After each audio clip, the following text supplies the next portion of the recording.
Et gëtt oft vun WEFA am Kontext vun neue Wuninge geschwat. Wat versteht den du drinnner? Eg WEFA se eng Ofkielung, dat techt Wand an Futurität erschefen man. Dat techt dat eng Wand vun Neppes wat man net fertig ass. Et schwät se och oft vun enger Wand sur Plan. Dat ass eng ganz bestimmten Sort vu Wand fir de Legislateur eng spezielle Legislationun an dem 7. Joren desideiert huet. Dat Gesetz dat gesäit fir das Garantie muss dosi fir de Käfer, well en Neppes bezielt wat Joichen an net do ass. Am Prinzip ass dat fir gesinn, dats iwwer Tranchen en ëmmer nëmmen der bezielt, wat am Bau auch schon realiséiert das, so dats sinn Seelen an Situationun kënnt, dat sinn Vierers an bezuelen.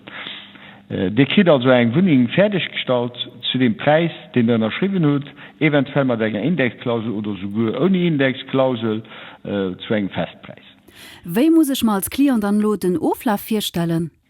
Man no demst du not der sagt den erschriven ass, gilt der proprietär für a mesure wie den Bau aus dem Boden wiest. Der sieht dann noch an Alfas mat gebunden, der könnte so weit wie der technisch méigich als Bannemauere nennen, der sieht der Bootzimmer-Equipement bidden, Dusch, Lavabo, Toilette, der sieht auch selber dabei, wann Krin und Accessoire gewählt geht, donner sich der Bodenbelege als wie Plättisch oder der Parki. Der braucht aber nicht, don mat den nächsten Handwerker zu gucken, der das dem Promoter sein Job, an seine Leute sein Job.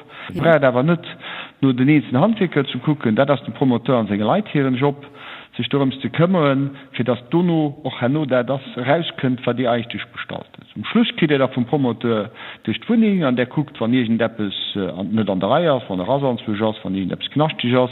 Da ziehen aber im Prinzip Dometen, also Kleinigkeiten, das die doch nicht Großes sind, nicht Wesentliches. Und da kriegt er einen Schlüssel, und dann sieht der Proprietär, kann der Wohnung voll genießen.